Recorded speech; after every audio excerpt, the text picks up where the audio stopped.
Welcome, everyone. Friday. I am Chris Gore. This is the Film Thread Livecast. So many films to review today.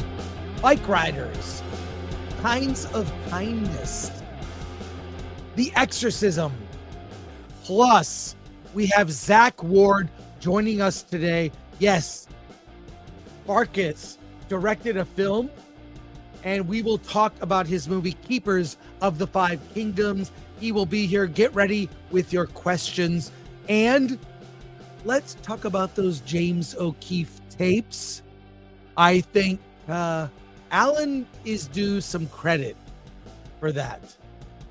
I give Alan credit every once in a while. He deserves it. He deserves it. So let's get going. Wait, where is, let's go.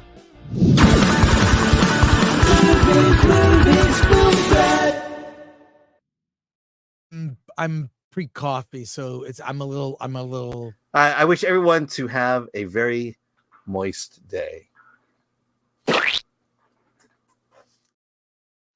Alan!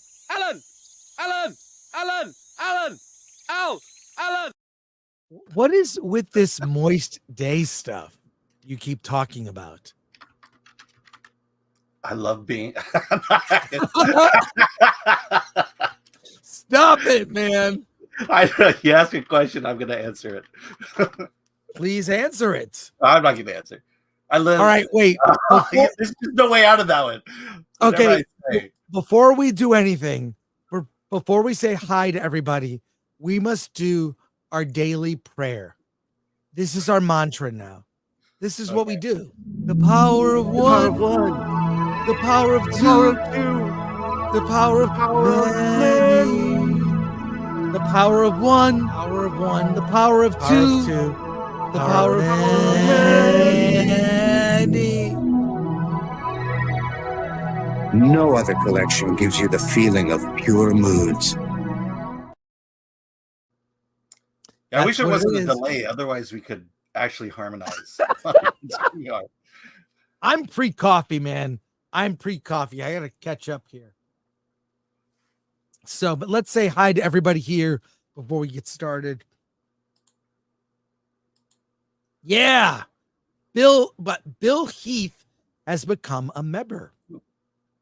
West Ray live in 69 minutes. Sin's Corner. Hey, Sin. I loved the Bikeriders. Did not expect that. We'll talk about it. Josh Allen 100. Luke Skywalker was a moisture farmer. Alan, did you know that? That was the reason. Yeah, that was it. It was an homage to Luke Skywalker and Uncle Ben and Peru. Triple Threat 305. Cheers, everyone. We survived another week. Sorry, Uncle Owen and Aunt Peru. It's all good, man. It's not as bad as Anakin Skywalker blew up the Death Star. Goober, R.I.P. Donald Sutherland, aka Homer Simpson, Day of the Locust. I love Donald Sutherland. Yeah. He's it's funny he's known for Hunger Games. Like he's been in so many better things. Like that's the last thing I think about with Donald Sutherland. What are your thoughts, Alan?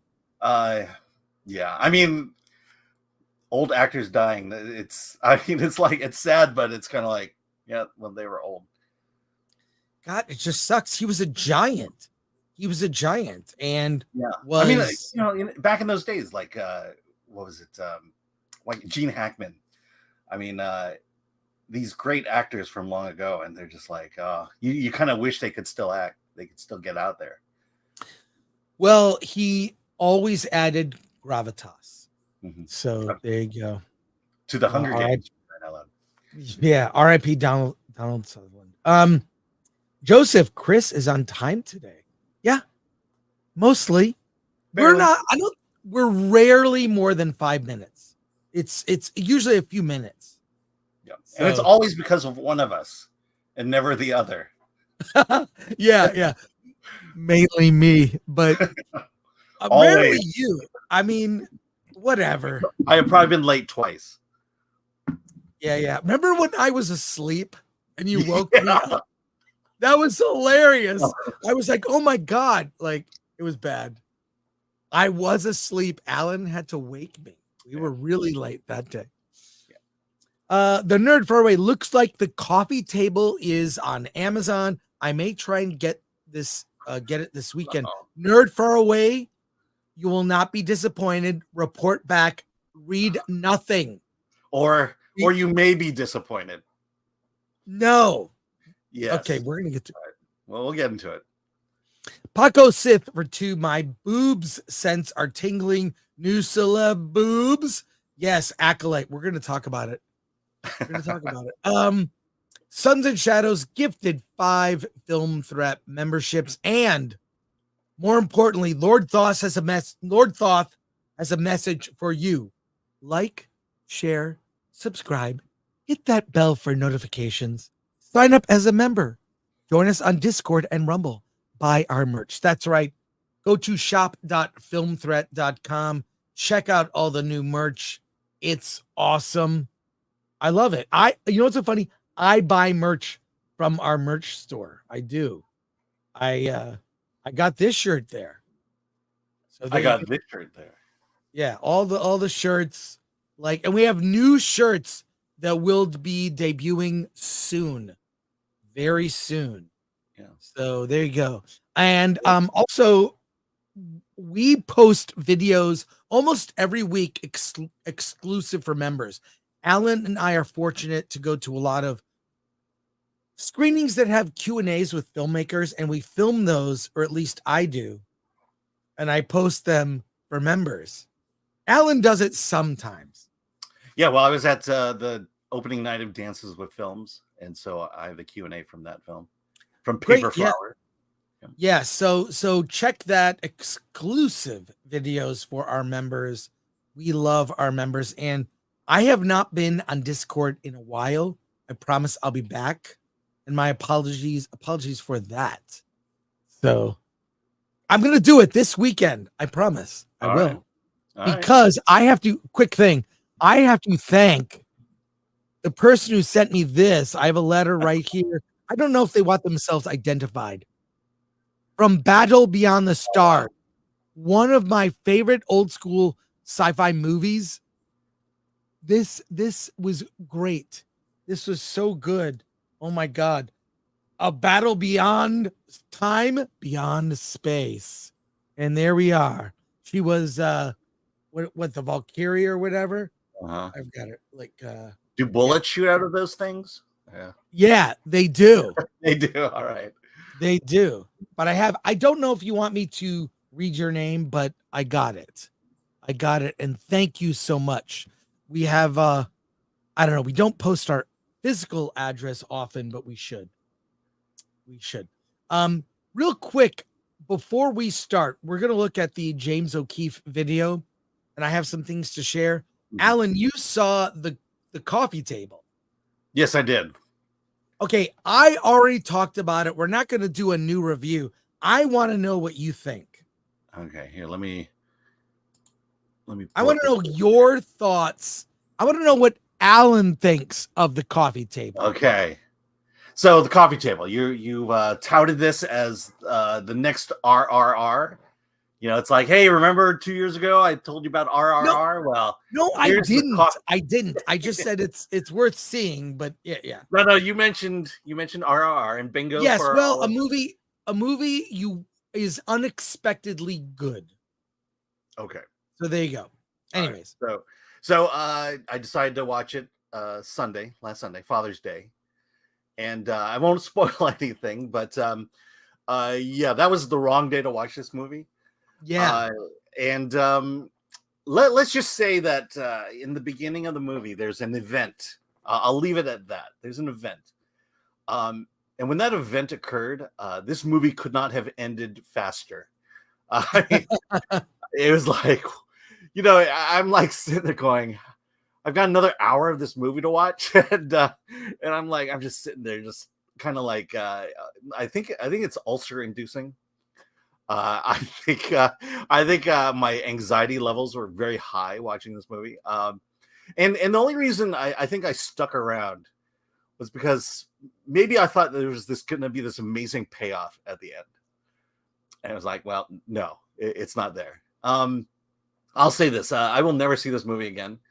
I will, but I will say that if look, we go to movies to feel. Movies have a way of evoking emotions within us, and this movie evokes an emotion within us. And, and I get it. I get it.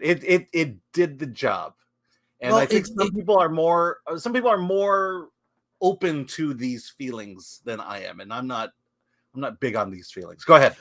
Well, don't even read the synopsis for the film.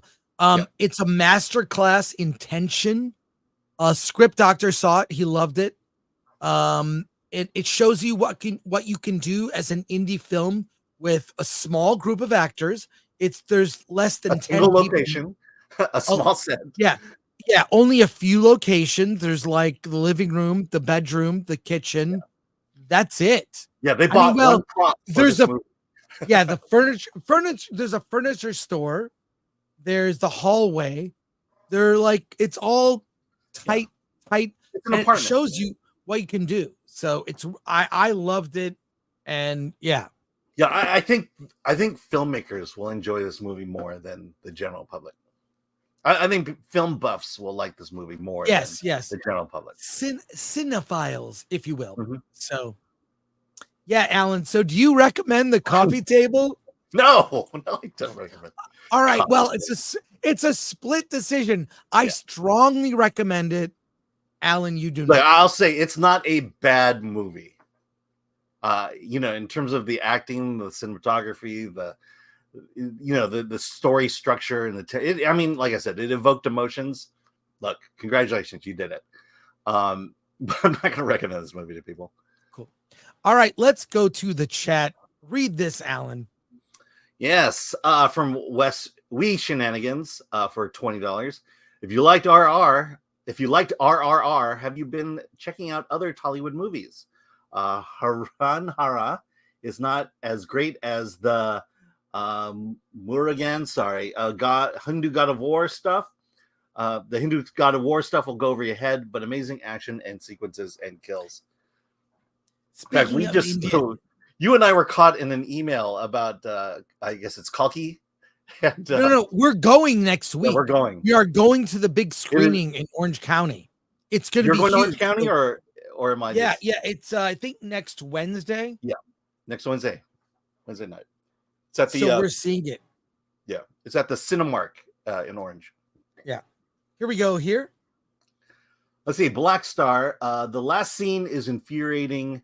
The rest of the movie is awesome. Is that for Coffee Table? Yeah, it felt like the last scene was the don't. I'm just saying. All right, let's get to. We have a lot to do today. Let's go. All right. Hey, Tom Siebert. I've got it downloaded, but doing a word search tells me the word most associated with the coffee table is stress or stressful. Take a risk, Tom. Take a risk. Yeah, but you're right. Alan. Spidey Sensei for Spidey Sensei 72. Tell us to watch the coffee table during Father's Day weekend was such a bad move, Chris. I know. Yeah, well, maybe the timing was bad. And sorry about that, Spidey Sensei. I know. I'm like, I need to hug my daughter right now. Patrick Lemire. So it is like Uncut Gems tense. No. But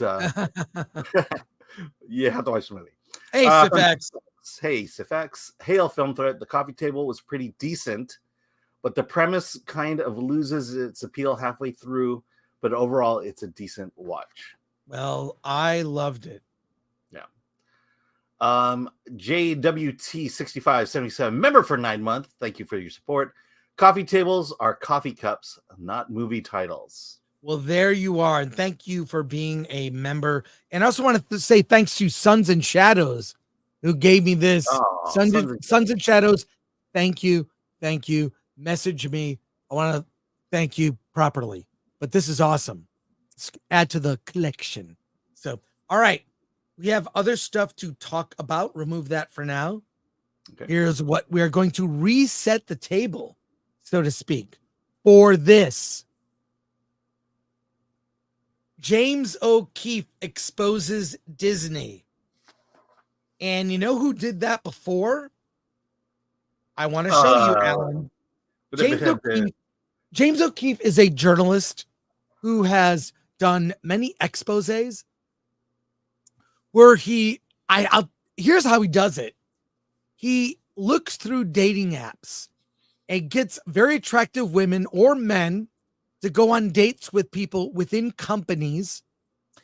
And they're on dates. He finds executives, people in management, and they secretly film these people who are sort of braggadocious, as they say, and brag about their position in the company, in government, and they expose things on their dates. And why?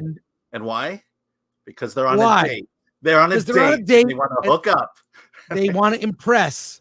Yes. So our friend Christian Toto wrote a story, and Alan, I got to get rid of these ads. Yeah, I love Dreyer's ice cream, by the way. Well, there's nothing wrong with it. From Hollywood in Toto, we'll put the link in the description. How O'Keefe and Film Threat exposed Disney's DEI agenda.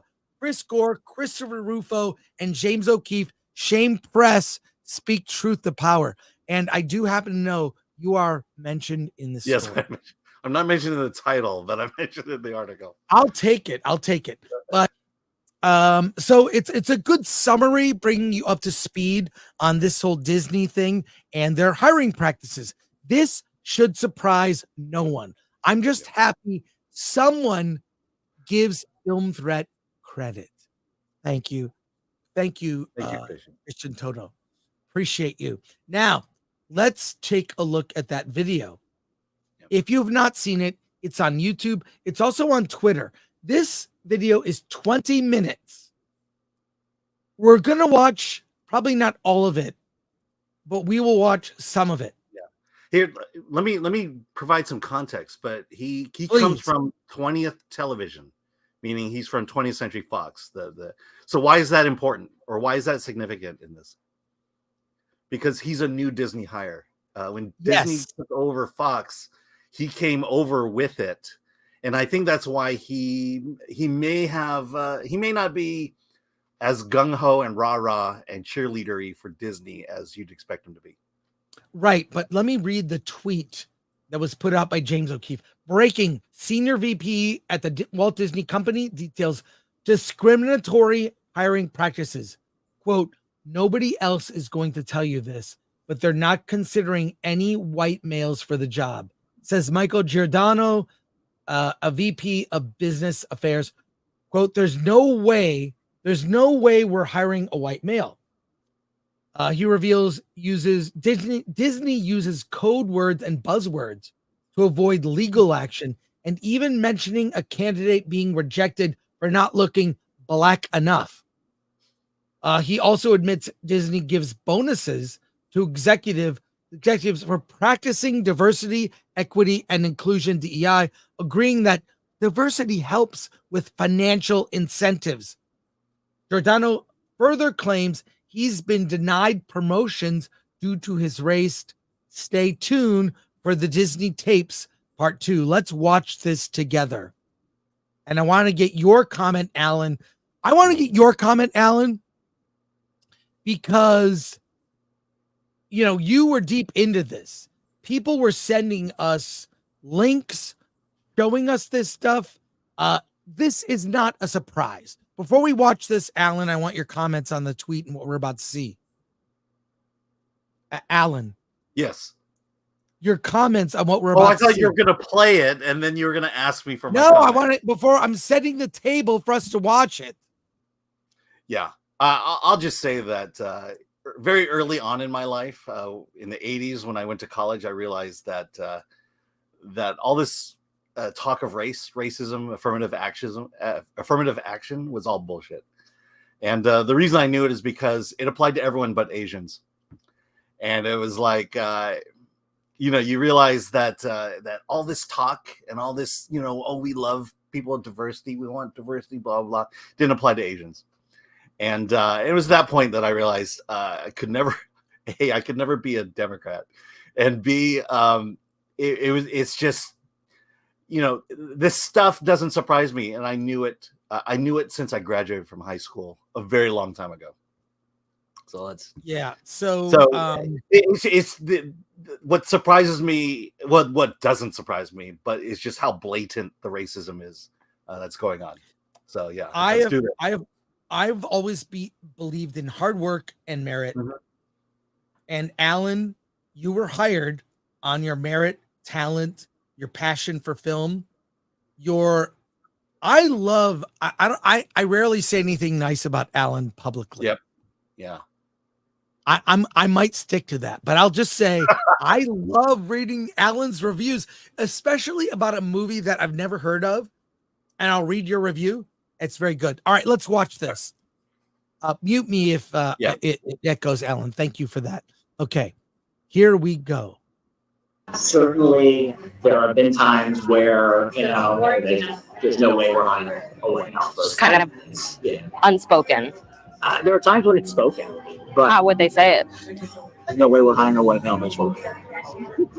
They say like straight to you, or okay. They'd be very careful how they message that to agents. According to these videotapes, Disney blatantly discriminates against white men in particular.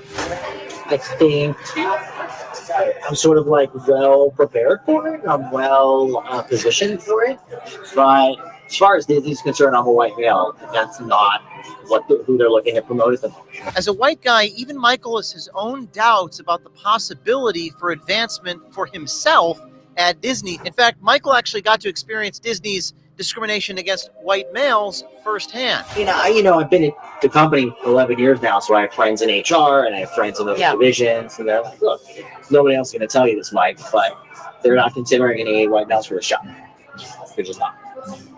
That's not what they want. They even passed over a qualified half-black person for a promotion because they didn't look black enough. We wanted to hire somebody in the department a few years ago now, who was half black, but didn't appear half black. And there was a creative executive who was like, "We're not that's not what's black." Like they wanted somebody in meetings who would appear a certain way, and he wasn't gonna bring that to the meeting. I mean, it kind of feels like we're, at some point there's going to be a lawsuit. That's kind of how it feels, just because of, And that is a lawyer talking. So how does Disney explain pushing these discriminatory practices? They use code words and buzzwords. I'm guessing that there's acceptable code words and buzzwords that are used to explain what they're looking for. They might say something like, look, we're not looking at the usual suspects for this job. So it's not a legally actionable thing. So everybody knows what it means. They, for writers and actors, you hear all the time, they're like, "Oh, you're muted." Already been said. Oh, no, you were muted. So whatever you just said. No worries. So let's comment on what we've seen so far. This is only 2 minutes in. It's a 20-minute video. We will put the link in the description. Not a surprise. None of this is a surprise. And if you still look at the upper management, Bob Iger is the head of Disney. A lot of the high up management are the usual suspects. And then it's like the below people, middle management. They're bringing in all this. It's like Disney's creating its own plantation. What do you think about that? Oh yeah, good analogy there. Yeah, I'm glad you said it, not me. Yeah. The thing that stuck out, and I'm pretty sure everyone feels the same thing, but the fact that they passed up a half black person because they didn't look black enough, which tells you your skin color is everything. Is 90% of your qualifications is your skin color. And if you are unfortunate to have gotten, more genetics from your white parent than your black parent, how, it's like, how have we come this far? You ask that question, and immediately you think to yourself, "Well, I know how we got. I know how we got here." As much as we're surprised, we're not surprised, and that's the whole thing that comes out of this video. It's like we knew this. Yeah. Let's continue watching, but it's weird. Like Amandla Stenberg is apparently half black enough, but this other guy wasn't. Let's keep going. Looking to hire writers and actors who bring diversity. I'm not looking to bring on any more clients who are. Please unmute me, Alan. I will say from my personal experience. Okay. A few years ago, this is maybe 5-6 years ago. I've got projects. I've got little indie films. I have 2 animated projects. I went to meet with an agent because I wanted to pitch my animated show. And he straight up said, it's hard to sell an older white male right now. That was said to me. I have experienced this. I brought up a presentation. I showed my animation. I pitched the story. I pitched what it would be. Can't sell you. I can't get an agent to even get me in the room. And that's why indie film is the way. Empower yourself. Let's keep watching. Well, here, let me say this. Please. Thanks, Alan. 1989. That's when I graduated from college. My first major job interview was with the Walt Disney Company. In fact, it was with the Walt Disney Studios. And my response is, why wasn't this there then? Yeah. I would have be running Disney now. I would be working at Disney right now. Well, I probably would have been canceled if they found out who I voted for over the years. Right. But I would have had a job at Disney. Yeah, that would have been great. Yeah. Okay. I think you're happier now. Aren't you happier? I am happier. Exposing Disney? Yeah. And let's just say it would have been. It was nice not to work for the company because the magic of Disney lasted a very long time. Well, I think up until 8 years ago. I think what we saw are the highlights. Let's get a little deeper into it, and then we're gonna go to your comments. Here we go. Welcome to the Disney Tapes. My name is James O'Keefe, standing here in Burbank, California, outside Disney corporate headquarters. This is our first part in a series about blatant discrimination and woke policies at the Walt Disney Company. To say that the Disney Company has had a tumultuous 5 years, well, that would be an understatement. Major box office flops, a losing battle with the state of Florida, and a stock that is one of the worst performers on Wall Street. And as you'll probably conclude from this report, as well as recent shareholder rumblings, almost all of Disney's recent failings are as a result of Bob Iger and the cast of characters here at Disney that are trying to force woke DEI policies into every aspect of Disney's vast media empire. What used to be a highly profitable company by being the gold standard of family entertainment has taken a sharp downturn in the wake of all of its wokeness. Under CEO Bob Iger's leadership, Disney's downfall likely started with the insane hiring practices amongst its executives and creative teams. One of their top senior vice presidents claims that they not only discriminate against white men when recruiting and hiring middle management, they actually give bonuses for hiring and retaining employees that are specifically not white. According to these videotapes, Disney blatantly discriminates against whites, white men in particular. Not a week goes by without a news headline about potential medical supply shortages, threats to our infrastructure, or power grid. And you remember what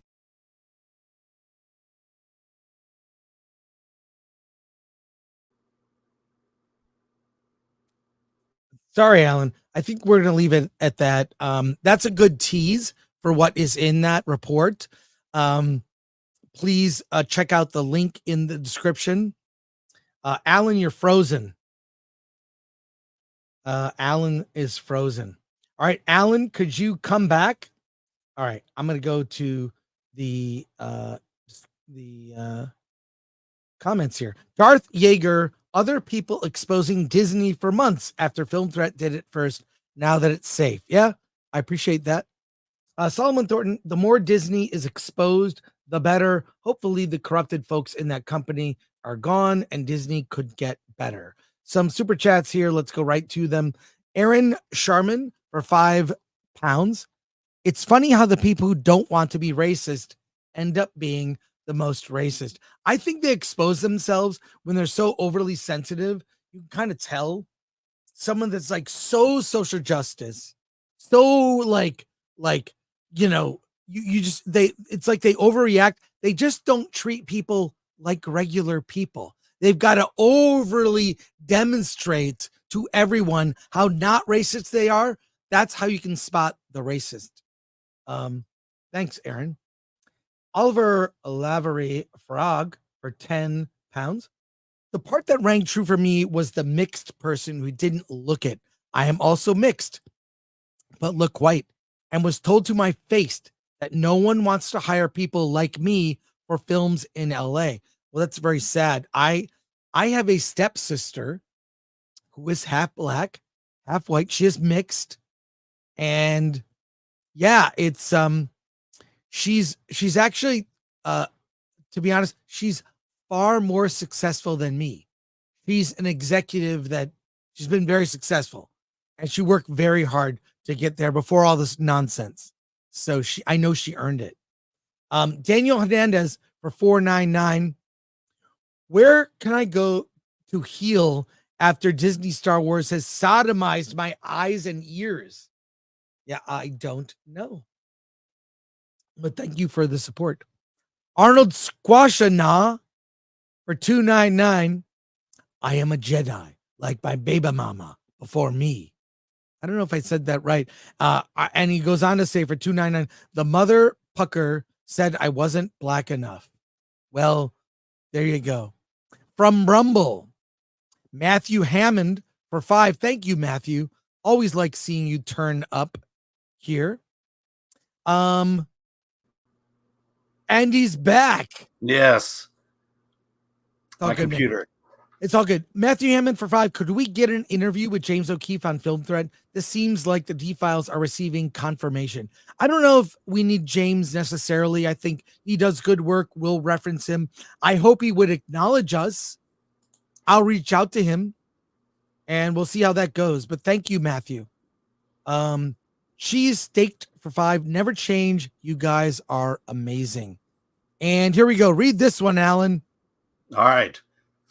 Excuse me, from Elsa Christina. So the company that calls fans racist because they don't like the show is the same one who don't hire actors due to the pigmentation of their skin, the hypocrisy. 100%. And super chat came in. Screen captured Smilo Ren show, a large bicep and male features. Do you still think it's one of the witches and not Ezra Miller? Ezra Miller looks like a lanky, skinny, the actor in the show, the dollar store Ezra Miller. He looks skinny and lanky. I don't think it matters.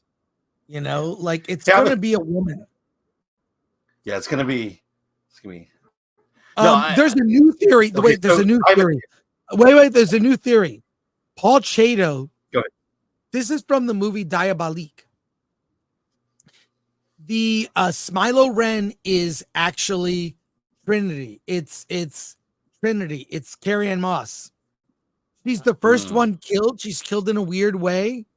And she is actually she is the Dark Lord. It would be the person you'd least expect because she's dead, right? It's a woman. 100% it's a woman. You want to make a bet, Alan? Let's hear your theory. Because okay, well, it's not my theory, but it's more a reaction to your initial thought that it's Mother Anastasia. Look, from the very beginning, from the time of the incident to now, it was assumed that May was dead, right? That May wasn't around. It was assumed that Mother Anastasia wasn't around. But so here we have two people who are assumed dead for 16 years or 10 years, whatever it is. I don't care. why wouldn't they just hook up together and just do a formal Sith training? I mean, no one knows they each other exist. You know, and I'm just saying that you know, when you say how do you make the story more dramatic, I mean that's how you make it more dramatic. But clearly, for some reason there's this logic that says it's gonna be more dramatic if the two dead people don't know that they're both alive, or the one does and trains the other. It just makes no sense, and it just tells you that the writer of this series has no balls whatsoever. Well, I think everything has been so dumb. Whatever it turns out to be will be stupid, and I will feel dumber for it. Right, but I do like there'll be no payoff. There'll be no payoff at the end.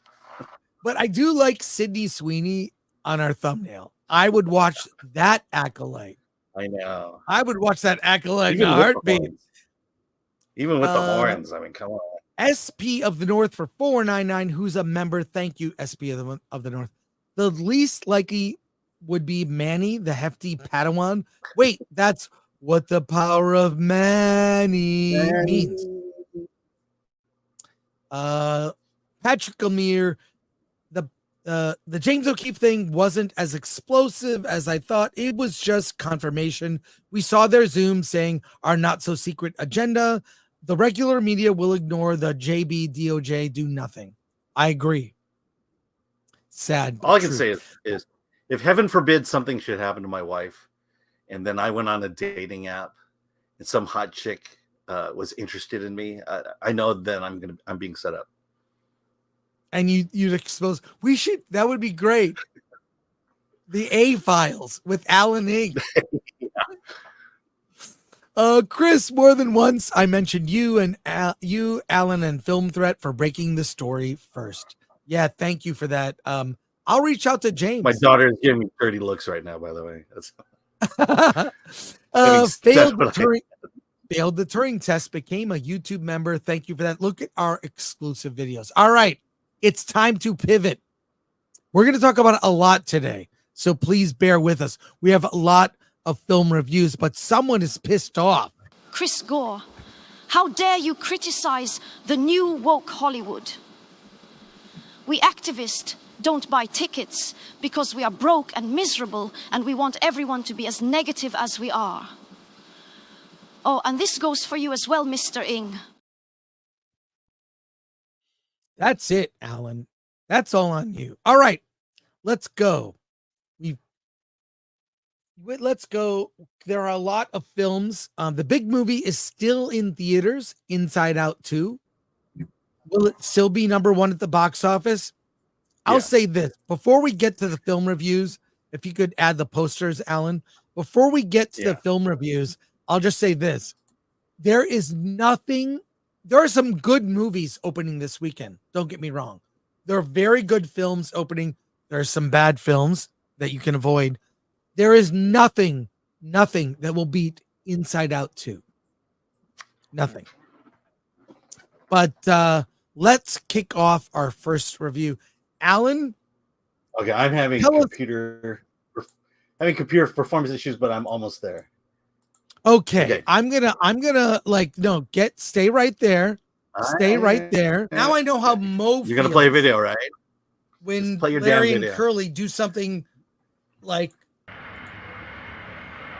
did you get anything? No. Oh, slacker. Huh. What's the idea of the two brushes? I'm in a hurry. Well, get going. I'm Mo right now. Is it fixed yet? Alan, is it fixed? You're muted. You're muted. My dad grew up on a farm. No, when you play a video, it lags on my end, and so I'm muted because of the video. Well, there you go. All right. There should be a picture. Home Skillet became a YouTube member. There you go. Is Alan's computer powered by hamsters? I don't think it is. But let's talk about this film. Alan, tell us about the story of the Bikeriders. You're muted. You're muted, Alan. You're muted. Video you played and it's lagging.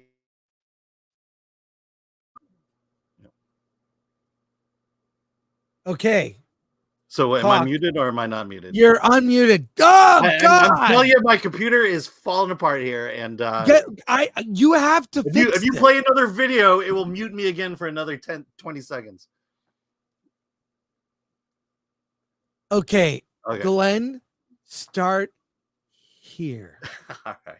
Alan, tell us the story of the Bikeriders. All right. So the story of the Bikeriders is based on a coffee book table that came out a couple years ago. A coffee table book, not a coffee book. Did I not say that?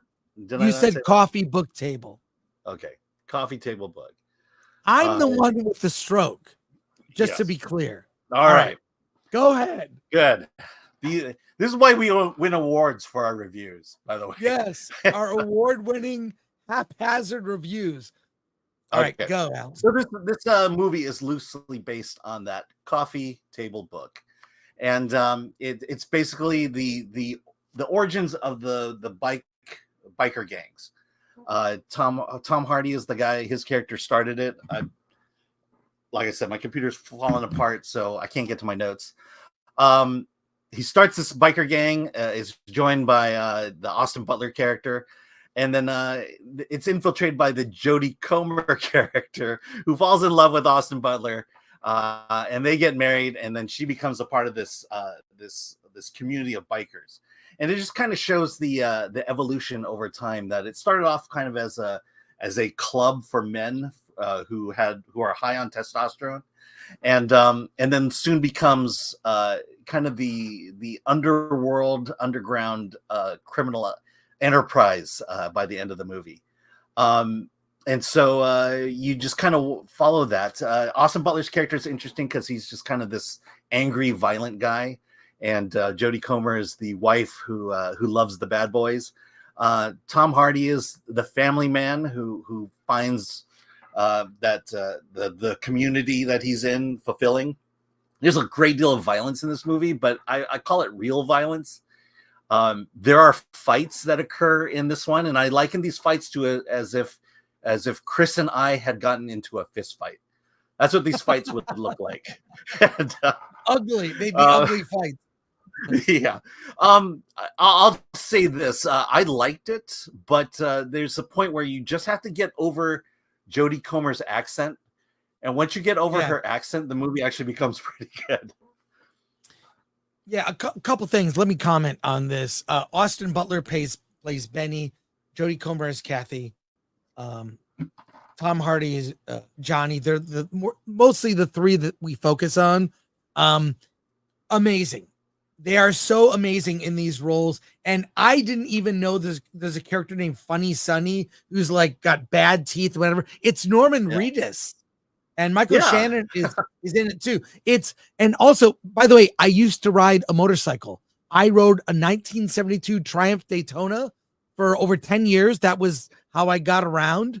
And it just made me want to ride my bike again. I don't have a motorcycle now. It's really dangerous in LA because people are always on their phones. But this brought me back to the passion for riding a motorcycle, the smell of gasoline and oil and metal. And I love it. I still have my motorcycle boots and leather jackets. Like I kept them all.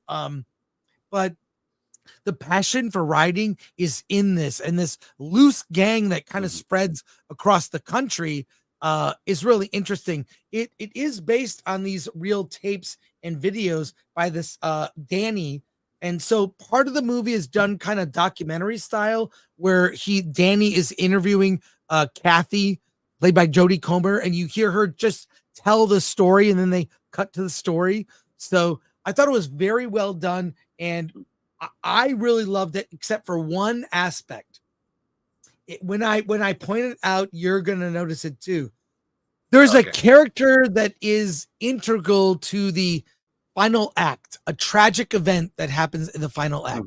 This character, and what's weird about it is they show too much of this character. You're like, this character isn't one of the main characters. Why do they keep showing him? And they show his bad family life. They show that he's beaten by his father, that his mother even treats him badly. And it's like they want you to feel sorry for this person who ends up doing something horrible. And I found that really weird. Like that didn't sit well with me. That they tried to give you sympathy. What's that? Oh, I'm just saying that the character was brought in specifically just for the ending. Exactly. Exactly.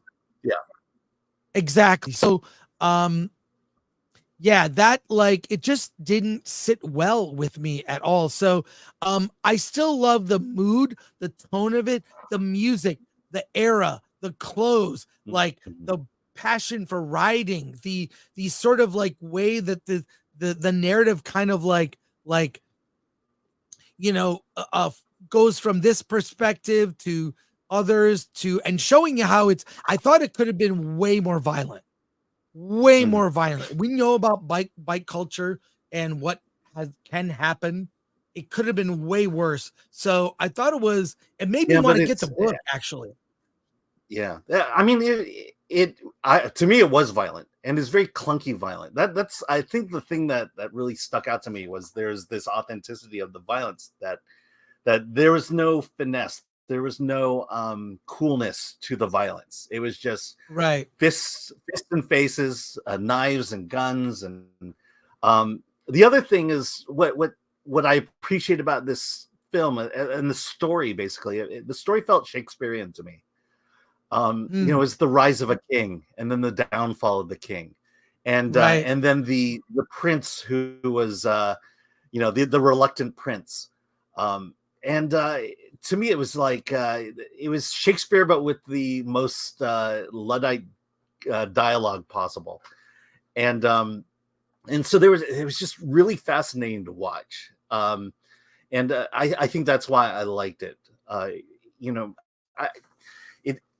It was I was not looking forward to seeing this movie. I came out very much appreciating this movie. Yeah. So I would say, like, look, there are a lot of flaws. It's rough around the edges. It went on maybe a little too long, but I'm giving this film a recommendation. I just like it because I love this world. It was a very manly movie. Lots of sweat, grease, gasoline, a lot of testosterone. We don't get that in films now. So, although there was not a lot of diversity in this movie. Yeah. You know what this movie proves? You know what this movie proves? You don't need diversity to make a good movie. Bingo. There you go. So I recommend it. Alan, do you recommend it? I recommend it. Yeah. I recommend it. I think you liked it more than I did. I was expecting to like it more, and I didn't like it as much as you, Alan. Let's go to our. I was expecting to like this less, and I wound up really. You liked it more. Well, there you go. Euler's Workshop for $199. Dyslexia greater than stroke math. There you go. 40 million was too much budget. Are you doing Thelma? Yes, we shenanigans for 2. We are doing Thelma. It's in the description. All the movies we're reviewing. Brock Samsonite. Sounds like you're describing Hamlet on motorbikes a little bit. Yep. Chris, you mean you owned and worked on a 72 Triumph? It's British, and we all know it didn't run. Look, I took that bike apart to the frame. I painted the frame. I got a friend of mine to paint the gas tank. I put it all back together. These are very simple vehicles. I will say this. They are not the most reliable bikes. I had side saddles and I kept all my tools in there. So there you go. What accent is it? I'm intrigued. It's like for Jodie Comer's character. Alan, are you paying attention? The accent bothered me. What was the accent? The accent, well, I think, hers was this weird, very heavy Midwestern accent, I guess. You'd know it better than I would. The thing is, but Tom Hardy, he never has to do an accent. He just needs to talk like Tom Hardy, and He was he great. gets away with He it. mumbled. He was great. He was a great mumbler. Matthew Hammond for 2. I think that's Alan's why daughter- he's criticized most for his Batman accent, because he was actually trying an accent in that one. Are you lagging? Because I'm talking and I then am you're lagging. talking. Yeah, Okay. I'm like, Why don't you go out and come back? okay. All right. I'll read these.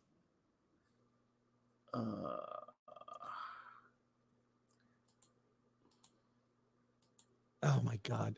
For Matthew Hammond, would Alan's daughter consider a movie review over the summer for Film Threat? No, I don't want. I appreciate that Alan mentions his daughter. Her privacy should be respected. So absolutely not. She's not over 18. I say no kids. Suns and Shadows for $24.99 for Alan's new PC fund. He's not getting a PC. Maybe a Mac. Maybe a Mac. Is this a fictional story or based on Hell's Angels? It's based on a book about bikers. So it's based in reality. The book is like it's like a visual documentary. A photographer did these photos and then did interviews. That's what it's based on. So there you go. Alan was hired for his advanced computer skills. Alan is a lousy Asian, no computer skills. Jesus, Film Threat. And Mike MC Wong says Bikeriders and Thelma are both better, but don't have mass appeal. Yes, I would agree. All right. Alan's almost here. Let's move on. Let's move on here to our next review. Alan, are you here? You ready? No, I'm not. Could you bring up the posters? I won't play a video. Hey, do me a favor. We'll talk about this. We don't have to get a new computer and fix this problem. Yeah. Get a new computer. You do a show. Can we fix this? I will do what I We're can. not. Okay. Let's do this movie next.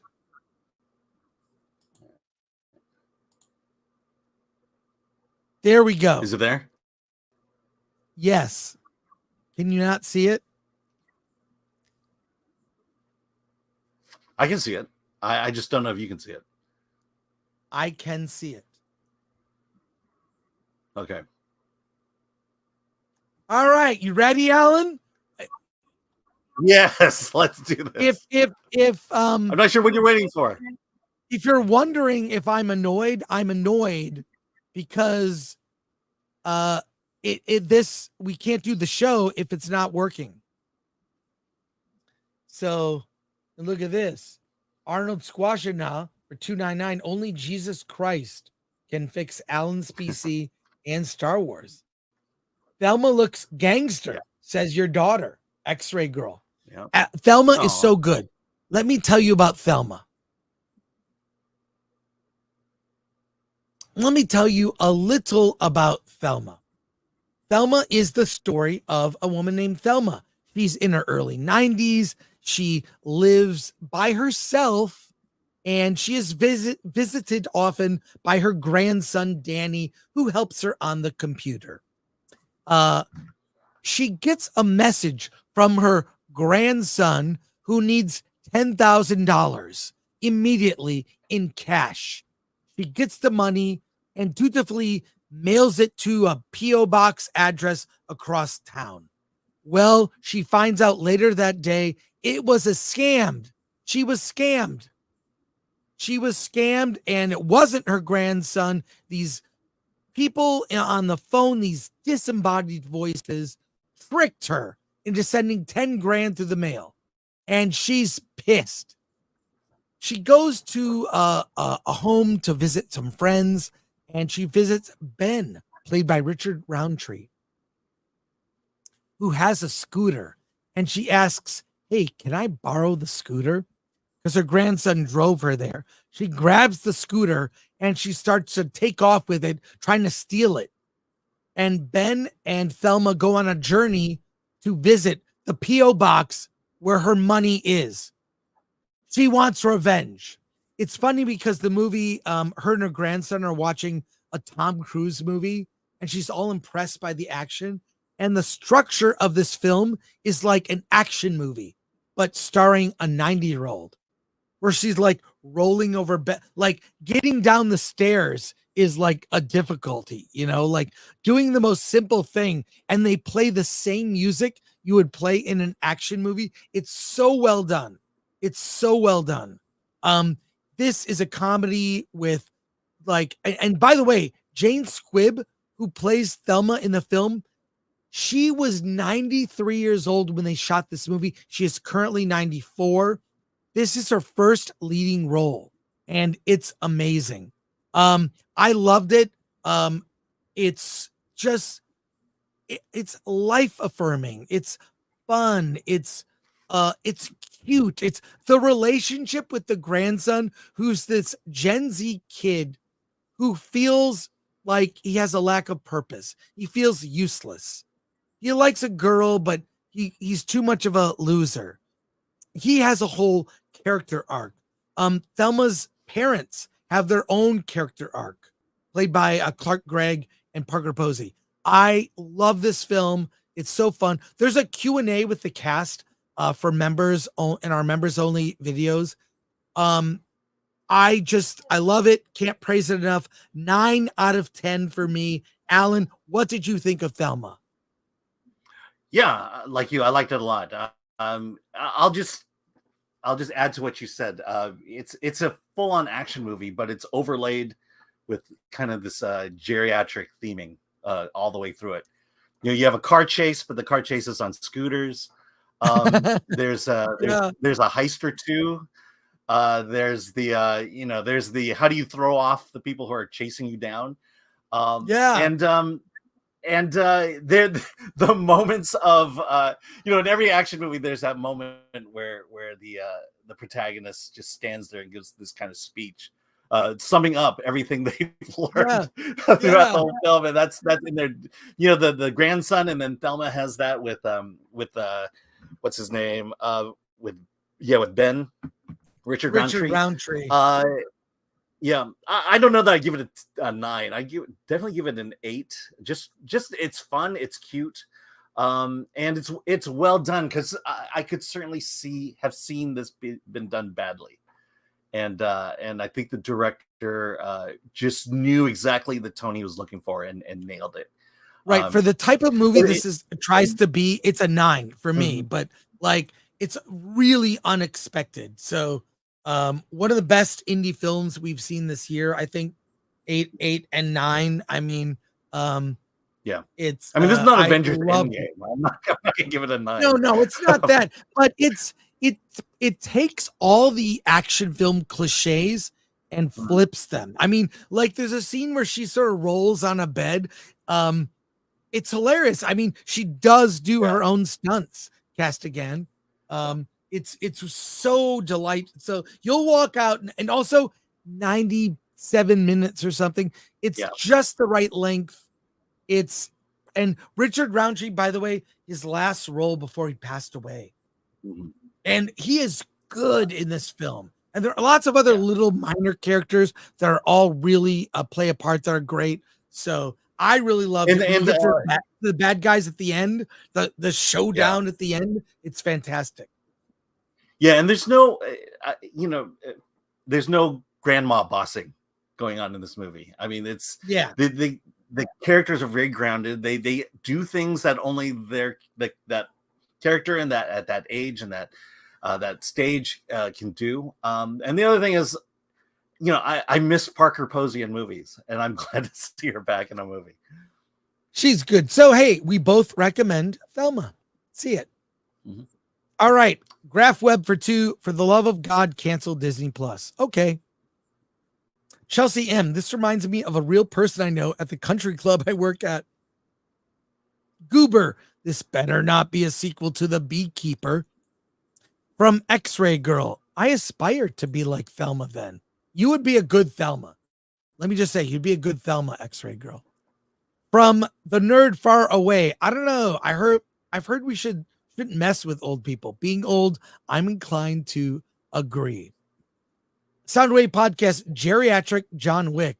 Not really, but in the vein. Thelma have from Eucalyptus. Thelma have a better PC than Alan Ing. Well, that's true. Thelma doesn't live stream, by the way. Yeah, well, there you go. All right, let's get to. Did you see The Exorcism? Yes, I did. Let's do that next, Alan. Oops. We have a lot. Right. I apologize. We have a lot of movies we've seen today. I think as you are, Alan, I happen to know this about you. You're a man of faith. You are a man of faith, Alan. Yes. And so I think you're the perfect person to review this movie. I did not see it. So give me your review of. Oh, you said you were going to review. I want to hear your review of The Exorcism. Right. Go. Okay. First of all, yes, man of faith. Second, I'm not Catholic. I grew up as an evangelical for the majority of my life. So I'm a little handicapped there. But The Exorcism stars Russell Crowe as a actor who has demons. He had an alcohol problem, a drug problem. As a result, his wife died, and now he's left with his daughter, who can barely stand him, refuses to call him by father, calls him by his first name. So Russell Crowe's character, he's got the role of a lifetime coming up to get him back on track, and it's for the remake of The Exorcist, and he's going to play the priest. And the thing is that the person who was originally cast for his role mysteriously died on set while rehearsing the role, and so they brought in Russell Crowe to take his place. He has an amazing audition, but while he's actually filming it, he's visited by demons of his past, so to speak, and as a result, he is not doing a good job on the set, and as a result of not doing a good job, the pressure is mounting. And he is literally, the demons of his past are literally overtaking him in a way that you would assume based on the name of the movie, The Exorcism. I'll say this about the movie. I think Russell Crowe is the best thing about this movie. It's how do I describe it? He does a good job of being the actor with demons. And then basically they're trying to rebuild the story of The Exorcist around ironically the remake of The Exorcist. And the movie just kind of is very bland. And my biggest problem with this movie is the cinematography. This just looks like a normal movie. If I were given the reins to shoot a film, I would probably do it this way because I've never studied the craft. I don't understand it. And the way this movie looks just felt so uninspired. And I feel like you need a little bit of inspiration when you tell a horror story, especially a horror story like this that involves the supernatural, demons, and the like. And so I just wasn't that impressed and wasn't that scared. And you know how I feel about horror movies. In terms of the religious tones, they try to play around with this idea that Russell Crowe's demons are coming back to haunt him. But the reality is there's a demon on set. Everyone's getting possessed on set. There's a point where they shut down production because there's an actual demon. And then the way that they fight it, they enlist in order to fight the demon. David Hyde Pierce plays the priest, and his daughter, his lesbian daughter, and her newfound girlfriend. They have an instant conversion to Catholicism in order to fight the demon. I'm like, yeah, it's not that easy. It's not just saying you believe doesn't mean you necessarily have what it takes to fight a demon. And I'll say this: my personal experience with demon possession, things like that. I'll just say 99% of it was just fake.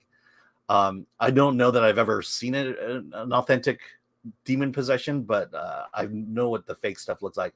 And so I'm kind of disconnected from this because which is why I made that qualification. I'm not Catholic because I don't necessarily walk in that world or understand it. And so, this is not a recommend for me at all. It's got a lot of problems, and look, the least you could have done was make it look like a horror film. And I don't think they got there. Well, I'm glad you don't recommend it because I didn't see it. I wanted to see what you thought first before I saw it. So, yeah, I haven't even. His seen other one it. was better. Right. His other Exorcism movie was better. Let's go to comments here. The Pilgrim Media, the backlash is leading to censorship. Thanks for the 2. Must have a rod up your pooper for 2. Exorcism should have been Pope Exorcist sequel. From Nong Mar, who's a member, someone exercise Alan's PC. Well, Alan's getting a new computer this weekend. MK Solid Yeah, for $4.99. Alan, it's that easy. Alan, it's either that or I smashed the one in front of me because I'm so pissed off. Alan, buy a new MacBook that lasts 10 plus years. Also get a faster internet. Otherwise, you will be face the true wrath of Gore and your worst nightmare. He's not wrong. You, Me, and the Movies. Did Russell Crowe become an actual exorcist the past couple of years? These are just all documentaries. Did they save on the budget by Russell Crowe? Save on the budget by Russell Crowe stealing wardrobe from the last movie.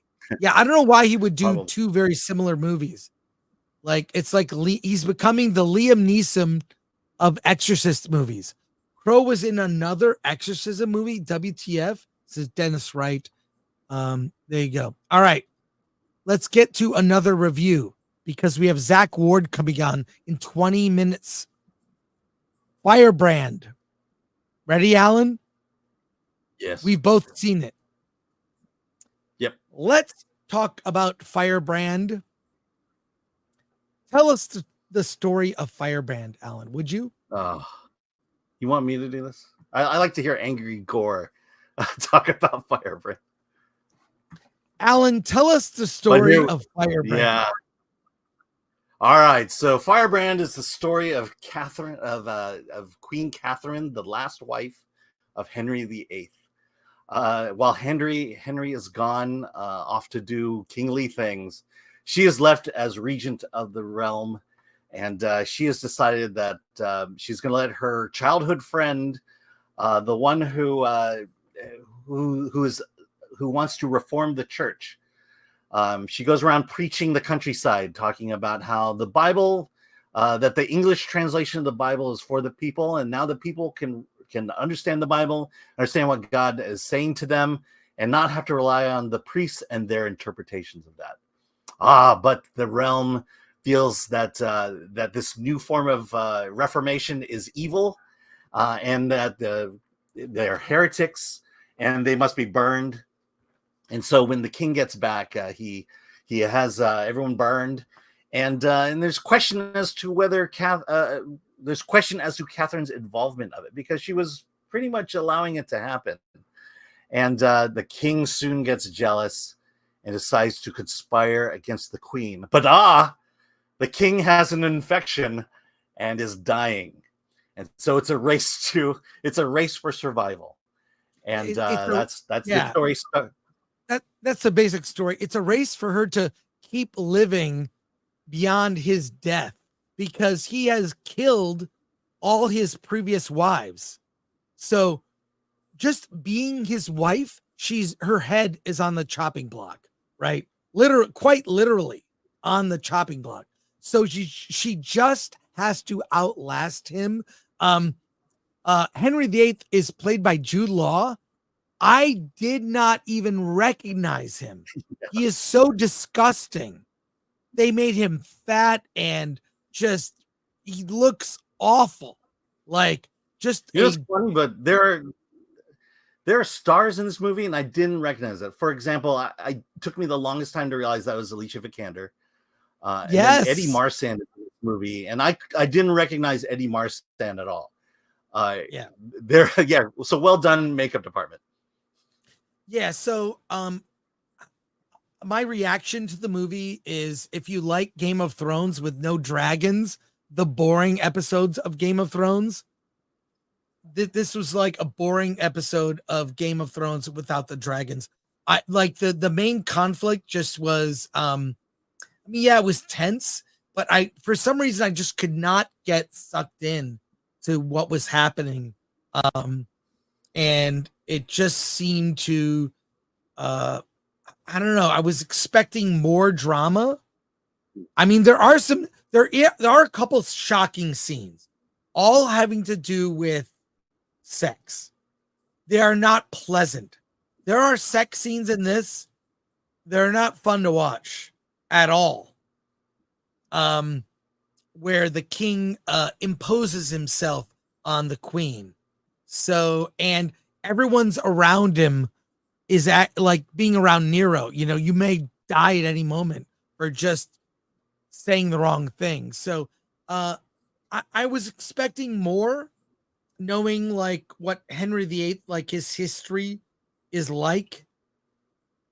So I don't know.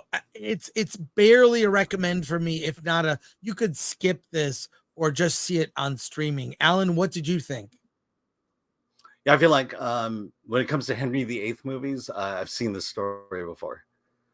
There's nothing, this is just another story of his last wife, and it just comes across that way that we're just going to tell the story, and there's a little bit of feminism that they're trying to get across here. It's not exactly that well done or that profound.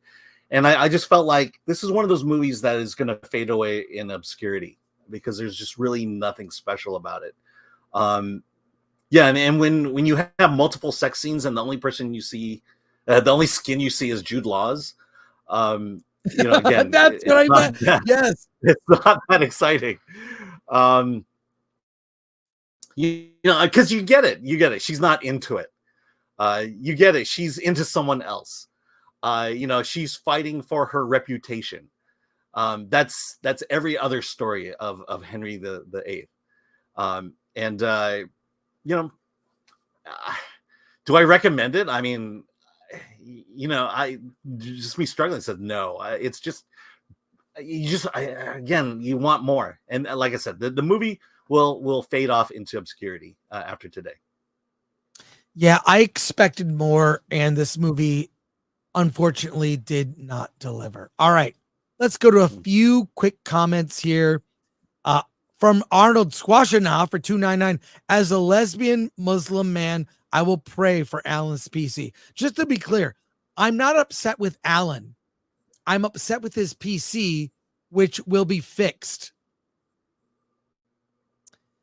And Mike MC Wong, I liked Firebrand, Catherine Parr. Amazing how she survived the Wrath of the King. I think there is a better movie with this story. It's an incredible story. This is not a good telling of that story. Would you agree, Alan? Yeah, I would recommend the musical 6 over this movie. An SP of the North, please answer this one question. Is there nudity? Not the good kind. Yeah. There's a shot in this movie of Jude Law having sex that, I mean, the camera angle alone. I wish I hadn't seen it. I wish I hadn't seen it. Fortunately, he hadn't eaten for a long time. So, oh my God, Fedorovsky, Alicia Vikander, despite being a cutie, has nearly no screen presence, not fit for leading parts. Yeah, fair. Yeah, she was not a presence. Yeah, in the movie that she stars in, yes. Yeah. Have a good day. Anytime Henry VIII is mentioned, I immediately think of Patrick Swayze in Ghost. Well, there you go. Cool. All right. We've got more films to review. I saw Kinds of Kindness. So let's get that up here. Thanks, Alan. I appreciate it. You're welcome. Where is it? Did you not find that one? There it is. There it is. Yeah. It's a weird nondescript poster, kind of conceptual in nature, but I know, that's why I passed over it. yeah. Well, it is what it is. So I'll just say this. This is the movie, forewarned, that is directed by Yorgos Lanthimos, who is the director behind Poor Things. If you saw Poor Things last year, that movie's weird, not for everyone. I happen to like Poor Things. It was a combo of like Bride of Frankenstein as a comedy. It was very strange, and it featured a lot of sex, lot of full frontal of Emma Stone. I mean, and she won the Oscar for the movie. This film, Kinds of Kindness, is it's nearly 3 hours long, 2 hours and 45 minutes. It's 3 short films, each about an hour long, just under an hour, each with the same cast of characters, all set in LA. So they're very different stories. And to say it's weird is not saying it enough. It's more than weird for weird's sake. It's bizarre and strange with no payoff. The first short is probably the best one. Jesse Plemons. Well, it's actually that was the second one. Getting them mixed up. The first short is about a guy who's basically been hired in a weird way by Jesse Plemons is hired by Willem Dafoe's character. All their names are different in the shorts, so I'm going to go by their actor names. Willem Dafoe wants Jesse Plemons, who has done everything for him, and he's in love with him, and wants him to get in a car accident and almost kill someone. And he just refuses to do it. He doesn't feel comfortable. So Willem Dafoe finds someone else to do it, and Jesse finishes the job. There's no reality to their relationships. The characters just act weird, not like people would really act in real life, I guess. There are a lot of it is funny, but funny uncomfortable. So you've got like Willem Dafoe kissing straight on the mouth Jesse Plemons and them saying I love you, but Jesse Plemons' character is married to a woman that was set up by Willem Dafoe. That's the first. The second story is Jesse Plemons is a police officer whose wife was lost at sea, who then comes back, but he doesn't think it's his wife. And I'm going to give some mild spoilers here. Emma Stone plays his wife, and she's acting strange, but she's his wife. And you see he's missing his wife and is with another couple. They're like, can we just watch this videotape? Let's watch this videotape. And it's a videotape of Jesse, the other married couple, and his wife, who's now lost at sea, and they're having sex on a sex tape. They're swingers. And it's raw. I mean, raw sex tape, right? Suddenly his wife comes back, and he doesn't think it's his wife. He suspects. So he says, would you cut off your thumb or finger and serve it to me and cook it? And she does it. I mean, the whole audience I saw it with was like so repulsed by it. She then cuts out her own liver to cook for him as a meal. I don't want to say what happens next. This movie is a test. Can you keep watching this movie? It's so weird. Even saying this stuff out loud, there's no way at the end of the year this movie will be up for Oscar consideration. It's so like, hey, you like my last movie? Every other movie that this director makes, like, and I'll bet all the actors had a great time. They're like, wouldn't it be hilarious if we did this? And then I was naked. And then and the third story goes even further with weirdness involving death and reanimation. It does sort of connect at the end. This is not a movie, Poor Things, I really had a weird reaction to it, and then like it grew on me when you see the layers under the surface. I don't know if the layers under the surface of this movie are redeemable. Like, and by the way, I like weird movies. I like really weird movies that swing for the fences. This movie swings for the fences and did not land, in my opinion. It was wow. If you How liked long is Poor this movie again? It's How 2 long is hours this and movie? 40, 2 hours and 44 minutes, almost 3 hours. You've got three. It doesn't feel that long because there are 3 short films about under an hour each with the same cast that kind of connect, kind of don't. But this is being promoted heavily. The A24 crowd is going to love it. But I was repulsed during some of the parts. And while the sex in Poor Things, there was a story reason for the sex in Poor Things. The sex here is just uncomfortable. I can't believe I'm complaining about naked Emma Stone in a movie, but you did not need it. It was meant for you to be shocked and turned off. I mean, there's sex and nudity that's not good in Poor Things either, but this was particularly bad and hard to watch. I mean, it's weird. I sat next to 2 women who were watching the movie completely. They were either into it or repulsed. I couldn't tell, but they were very animated. They kept whispering to each other. It's very rare that someone talking in a movie, no way. You're not sitting near me and talking. Them talking during the film didn't bug me because I was like, and I didn't and at the end of the movie, a couple people started to applaud, but no one else did. It was like, this movie will get very bad word of mouth. I cannot recommend it, even though I like Yorgos' previous film. If you sign up to watch this in a theater, God help you. So it's a pass for me on Kinds of Kindness. It just is.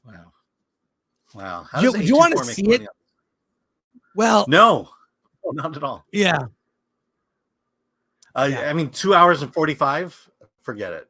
Yeah. And if I had to sit through, I had to sit through Poor Things, and it's a long one. Yeah.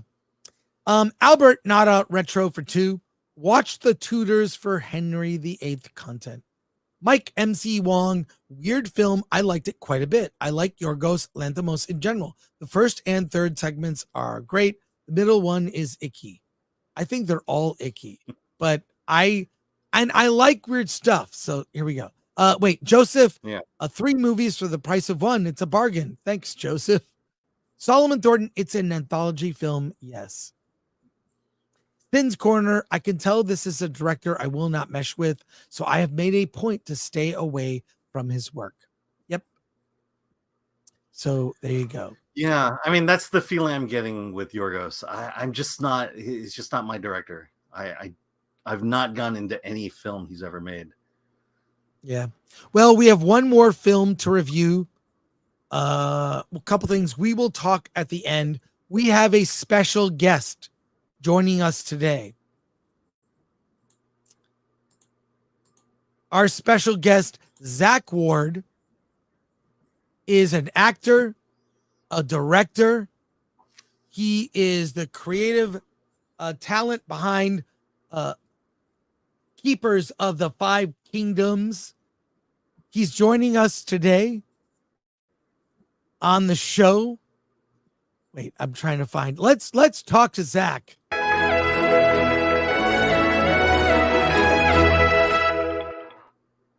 Hey, Zack. Great to see you, man. How you doing, brother? Doing great, man. Doing great. Your film, Keepers of the Five Kingdoms. It's fun. It's an action, part comedy, fantasy. Also rooted in real world. And we're gonna talk about it. But I know people here.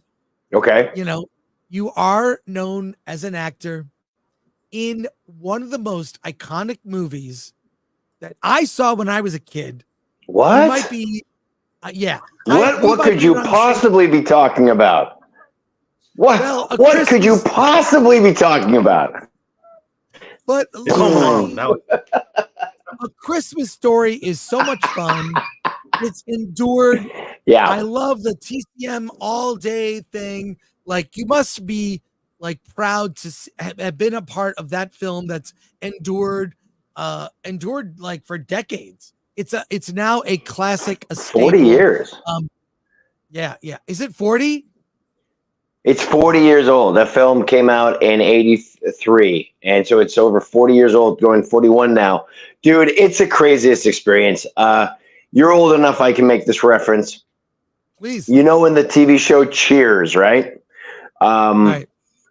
And Cheers, that Norm would walk in and everyone would look and say, Norm. And because of A Christmas Story, my entire life, whenever I walk into a place, people look over at me. And for half a second, they're like, wait, how do I know that? Hey, it's that guy. Whether that they know me from where, they kind of give me a good 10 to 20 seconds of, we'll be friends before I screw it up. And that has been life-changing for me. That's great. Well, you must be proud of that. And it's like, it kind of has a legacy that's lasted. I mean, there's merchandise related to this movie that sells today. The leg lamp. I mean, everything about it it's just so iconic. So did you see the sequel that we did? We did the sequel in 2022, and that was A Christmas Story Christmas. Oddly, I have not seen it. I plan to see it. I just got Max. It's on Max, right? Yeah, it's and here's the thing is that everybody brings it up. Like, I was nervous when they said there was going to be a sequel. It's like, no kidding, man. That's terrifying. Because you assume they're going to screw it up, and they did a really good job. And in some ways, the film is more for the people who grew up with the movie, who are grown-ups now, because it's the stages of life, if that makes sense. Right, yeah. And I don't want to give anything away, but there's like, the thing I always loved about the original film is that there is no magical elf. There is no ex machina coming in to save the problems. There's no Frosty the Snowman. It's just a family going through hard times and coming together to solve problems, which is what my Christmases were like when I was a kid. And I think most people's are very few people have magic solve their problems. And in A Christmas Story, the sequel, what was incredible, because yes, you're right, being part of the first one is incredible. But I was a 13-year-old kid. Nobody knew what was going to happen. Nobody knew that Bob Clark and Gene Shepard put lightning in a bottle. How would you be able to quantify that? What it would do over the next 40 years? And then to be part of the sequel, you knew that it was rare air. You knew that people don't make sequels to movies 40 years later. You knew that there's nobody in this film who's a movie star, myself included. I'm a recognizable actor to some and a complete stranger to others. But there's no Tom Cruise. The story is the star. The fans made that film happen. To be there, to be part of that, you were aware every second that you were part of something special. And to meet the fans of the film who now watch them back to back and say that it was a perfect extension from the first world that Gene Shepard created, and it continued the story as their life continued. You become part of something so much bigger than yourselves. And it is a huge gift. And without being religious in any way, shape, or form, it's a blessing. And I'm very grateful for it all the time. So oh yeah, man, you want to talk about Farkas? We will talk Farkas. Well, we have over 3,000 people watching live. We have questions in the chat, but I also want to ask you about your work with Uwe Boll. You have worked with Uwe. Yeah. Okay. I love the guy. He makes exploitation movies, and I mean, it's epic. Can you talk about working with him? And then I want to show the trailer for your movie, and we'll talk about that. But tell me about working with Uwe Boll. Okay. He by the way, he told me it was Uwe. So I usually go with that. Oh, man, I'm Uva's sorry. amazing. Yeah, Uva. And I was there. I don't know if you remember this, but he boxed all of his critics. So we were in Vancouver, Canada, and he had like 6 critics from different magazines and so forth waiting to get in the ring, and they didn't know that he was a college boxer, and he literally beat the crap out of all of them.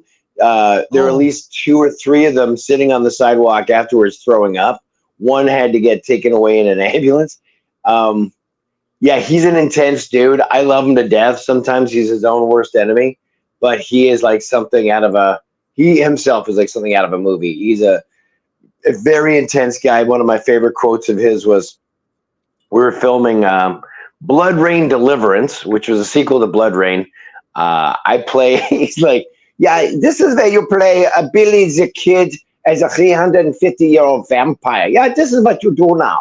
I'm like, okay, so it says here he has a Transylvanian accent.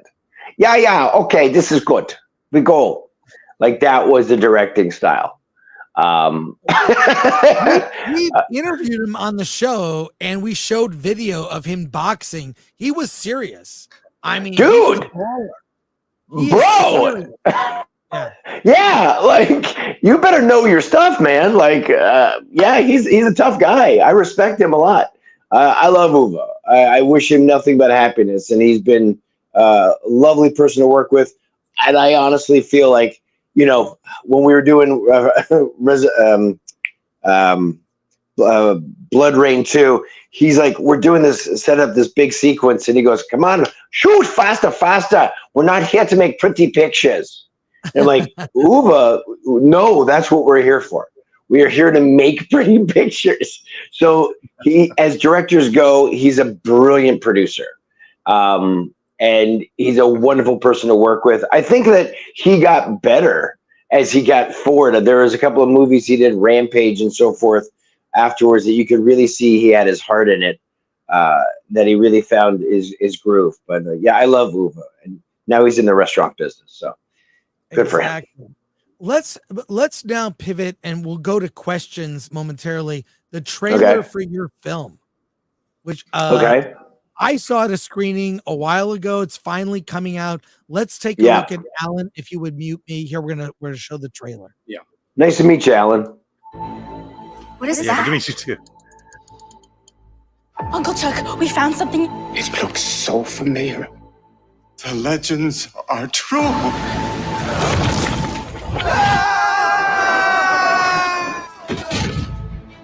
So what are we gonna do now? Greetings, traveler.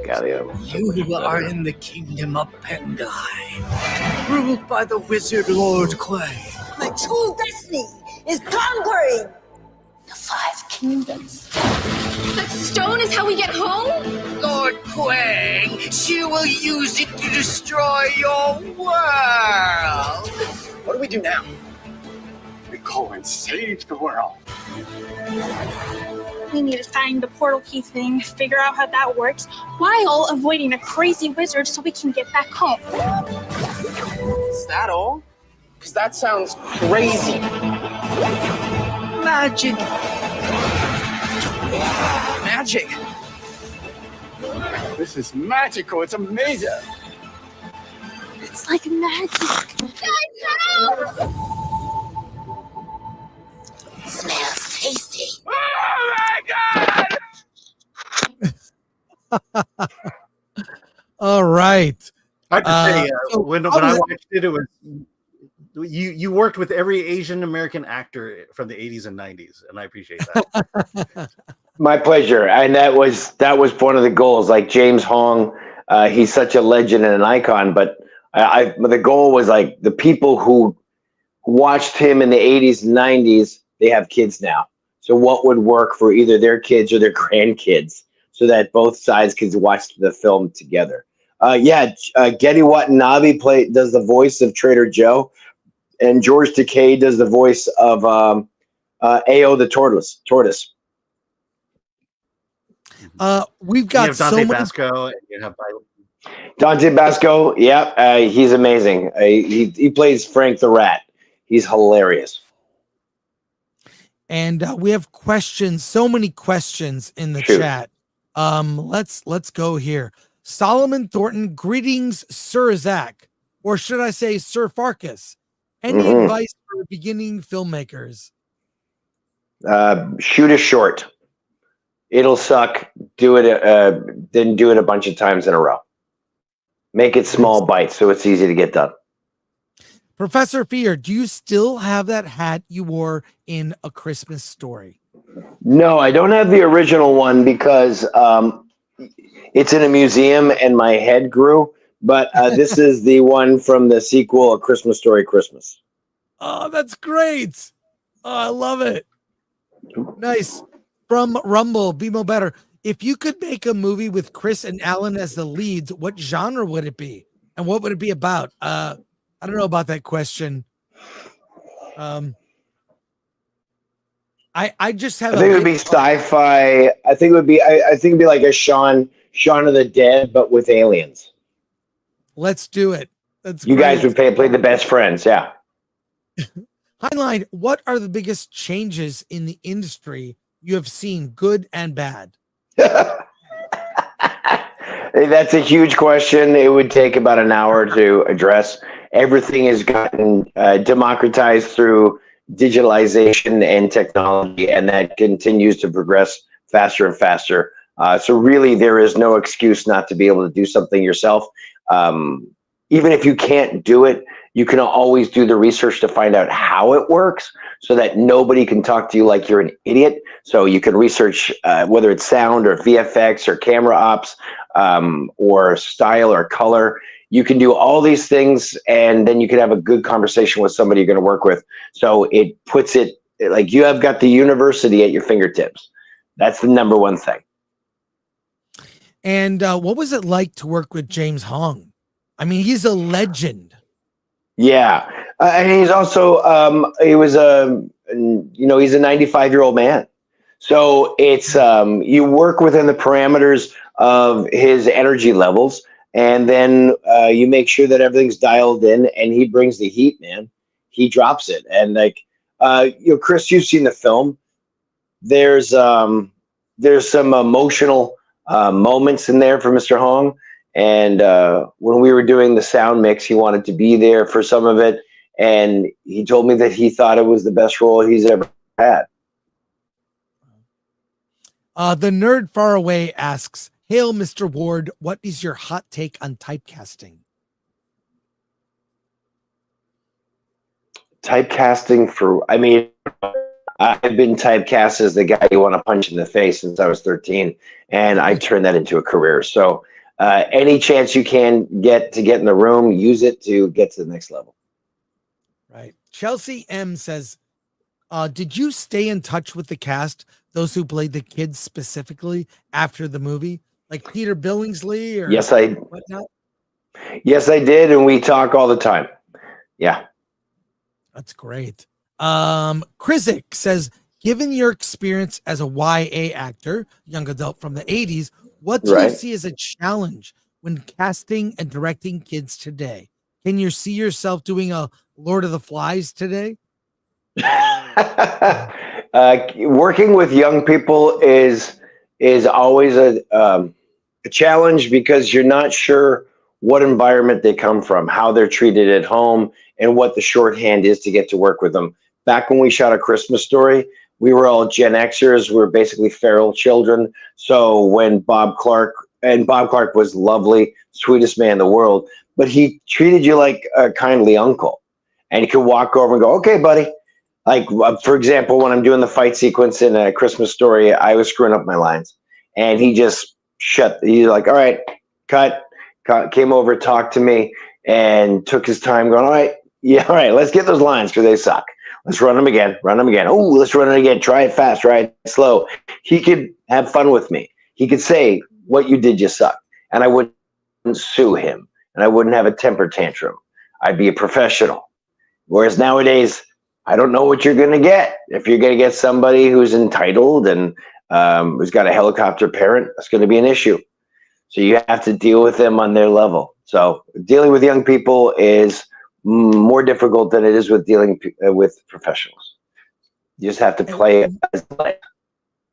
What was it like to work with? Is it Biling? Is that the actress? Yeah. Biling's in Keepers of the Five Kingdoms. Yeah. She is stunningly beautiful. I don't know. I'm just saying, what was it like to work with her? She was great. She was a freaking rock star, man. She literally, like, she's got this incredible gown on, and she has to, at one point she steps down from her throne, and she stepped on her own gown, and she fell face first, bam. And I was right in front of her reading somebody else's, like reading another character's lines, and she fell, and I caught her, but her leg hit the dolly. And I was very grateful. She could have been just like, dude, she could have been had her face shattered and everything. And I caught her. And so there was like, everybody froze. Everyone was like in shock. And I got her up. I'm like, you okay? You're right. And she's like, yeah, well, what do we do now? I'm like, we go to the next scene. And she looked at me and went, okay. And just kept on going through. And, you know, Chris, you know the arc that Biling has in the film, yeah? Yeah. All right. So you'll know that there's certain moments that she does things that are very much like Lo Pan from Big Trouble in Little China, but she also brings at certain moments a level of vulnerability that are shockingly genuine, that are so freaking good, that really go against the grain of what the expectations are. Would you agree? Yeah. No, it's good. Well, we don't want to give anything away. But yeah. Right. No spoilers. Besides, it's awesome. Right. Question here from Justin Ong for 5 says, how did you do that kind of vaudeville physical stuff in that scene in LA Twister? Did you train for it? Or did you have background in it? I grew up, my father was a boxer. I grew up throwing hands at the age of 6.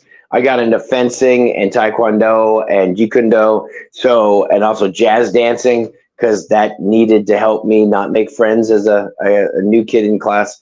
I always loved physical comedy. Peter Sellers was my hero, and I always thought, Buster Keaton and Abbott Costello, those guys were freaking hilarious, and being able to do something funny physically without having to say a word is one of the best forms of communication ever. So I got to do that on the TV show Titus, and then when I did LA Twister, deep cut there, buddy. I got to do it myself, and I love that stuff.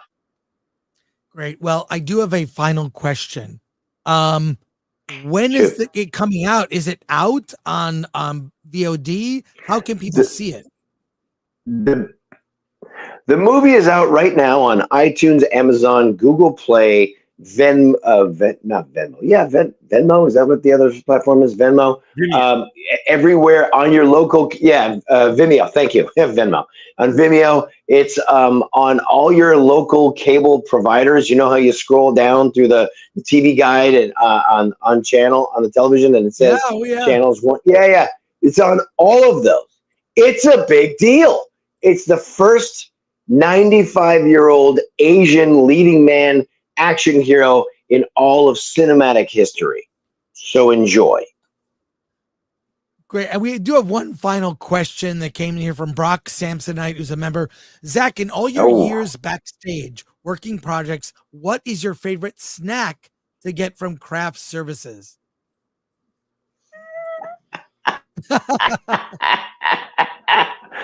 Oh, man. You can always tell if there's a lot of money on set because the quality of the craft service goes up. And if they have a large assortment of fancy nuts, the Brazil nuts and the macadamia, I will take pocketfuls of those home. Nice. A healthy snack. That's great. Zach, thank you for joining us. We appreciate it. Congrats on Keepers of the Five Kingdoms, now out on VOD. Make sure to rent it, purchase it, get it. Zach, this is great. So happy to see you, and congrats again on the film. Thanks so much, brother. I appreciate it. Cool. All right. Take care. Thank you. Take care. Later. Bye, guys. Bye. That was great. That was awesome. That was. He's I love it that I never thought when I was a kid, because I saw A Christmas Story. I was a teenager. I mean, I'm Gen X, like Zack is Gen X. I know. And well, I was late high school at that time. Really? And Oh, but I that's remember great. watching the movie over and over again. And then when it was on TBS and they did the marathon, it's a movie you could just jump in at any spot and just sit back and enjoy. That's why when you see it playing all day, it's like you don't need to see the beginning, the end. It's very episodic, lots of funny scenes, and I love it. I own it. I own it on Blu-ray, digital, but I never saw the sequel. I feel bad now. I'm gonna watch it. Let's go to some chat. Yeah, I saw last year. It was very sweet. You should have mentioned it. Yeah, I think we might have a year ago. Yeah. No, mentioned it to Zack when you were talking to him. There's something going on with StreamYard because there's a lag, and that lag was very prominent in your interview. Oh no! All right, well we have one last review, and we have some super chats. Get to those, and we'll wrap up. Okay. Okay. Scott No poster McKenzie what for Tuesday? We'll just do the review without poster. Tuesday. Put up the poster Yes. for Tuesday. All right. No. Scott McKenzie, member for 20 months. Great interview, excellent chat and questions. Die Fladermis for 5. How ironic that nerd culture's becoming cool has come full circle to pretty rich, popular kids bullying us. I know what that's a reference to. Arnold Squashna for $7.99. How about Leslie Headland's sex scene with the Wookiees? Yeah, why didn't that happen? There you go. And there we go. You know what? We're gonna leave it at I'm that. saying, yeah. Okay. Just saying, if you want to wait 7 minutes, I can get the poster. Yeah, well, I'm gonna wait till we're able to prepare. We have fewer movies next week. I will talk to you about the film Tuesday. Or you know what? I'll talk now. Let's just do it.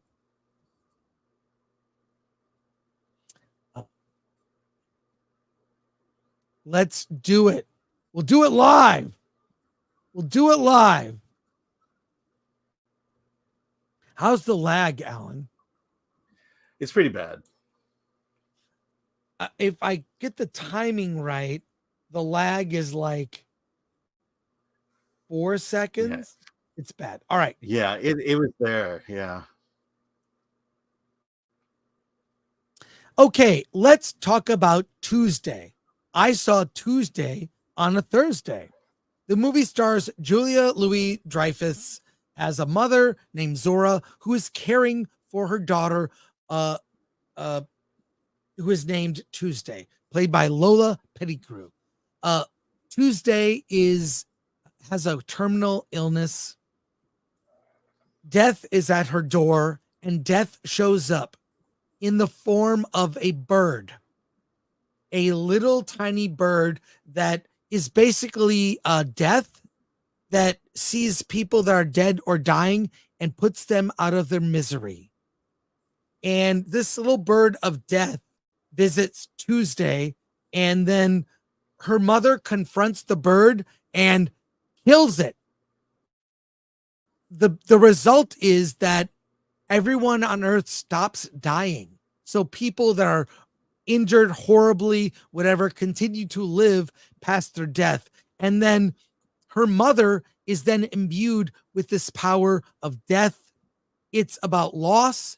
It's about letting go. It's about saying goodbye. And it's also about the complicated relationship between Tuesday, who cares for her, and her mother, and how her mother kind of avoids her. Now, this is a movie that is weird. The little bird grows to giant size, small enough to fit in Tuesday's ear.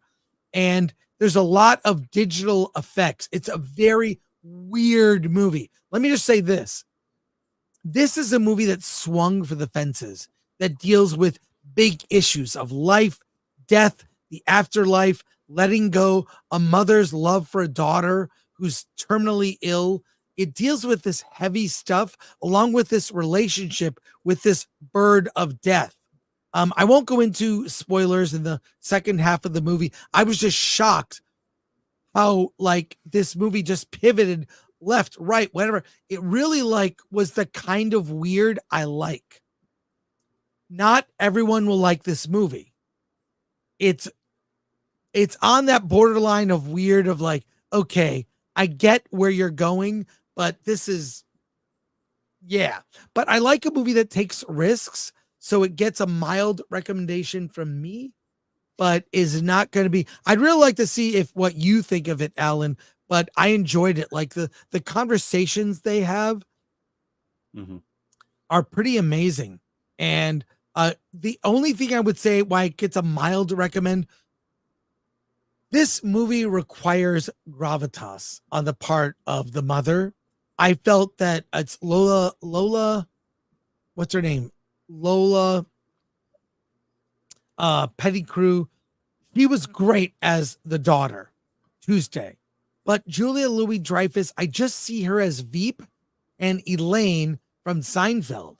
So she really pushes the limit for her, but I didn't think she was quite the role. So mild recommend to see a weird indie that swings for the fences, but you know, didn't quite get there. And really, but the digital effects and all the weird stuff is bizarre. So it's a film you have to stick with, and it's sort of bittersweet and heartfelt. And there you go. So let's get some final comments here. Brock Sampson, it's a great movie. Such a good dramatic role for Julia Louis-Dreyfus. I feel like another actress might have been better. You think like Uncle an unknown? No, I'm not sure. Uncle Remus, this was based on a Xena episode. Interesting. No. The death bird has come. End times are nigh. It's a sign. SB of the North. Nicholas Vargo. Oh, sorry. Tuesday was a mind blower. Worth seeing for Julia Louis-Dreyfus' performance alone. Work a lot now, so apologies for missing the show in the last while. Yeah, no worries, Nicholas. Yeah, I agree. I'm recommending it. I want to prepare people for like how weird it is. Aaron Sharman, can the Deathbird please visit Star Wars? Yes. Razorburn. So is this a Racerhead weird? Yes. Maybe like not quite as a Racerhead, but really weird. And thank you, Nicholas, for your generous super chat. All right. We're going to leave it at that. We are back Monday with Versus. Alan will have a new computer. Right, Alan?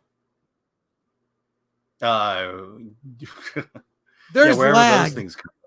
Yeah, exactly. I want to say thank you to everyone in the chat. Thank you to all who left us a super chat. We appreciate your support. Thank you for tuning in when it's not always about Star Wars. We're talking like indie movies. But Alan needs to answer this. Why is the Acolyte on our thumbnail? Yeah. Well, I put that up there because according to the schedule, we had all these discussion points and none of it had to do with the Acolyte. But I do love this thumbnail, and I wish the show was more like this. Well, there you go. I appreciate that. And yeah, I didn't know if we were going to talk about the Acolyte. Nicholas Vargo, member for 7 months. Love this show. Never change, guys.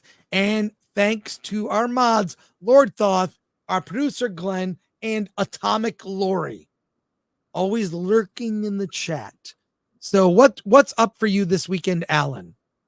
All right, I'll be at the National Comedy Theater tomorrow at 7:30 for a family-friendly improv show, and sure, and I'll probably be at Dances with Films throughout the weekend as well. Great. Well, in hit me Hollywood up, Alan. at the Chinese Theater. Hit me up, Alan. Dances with Films. Alan and I will likely be there, but I have to do laundry, oddly. But yeah, we'll be back Monday versus probably talking Acolyte and the O'Keefe Disney files. So have a great weekend, everybody. Alan, take us out. Let's get out of here.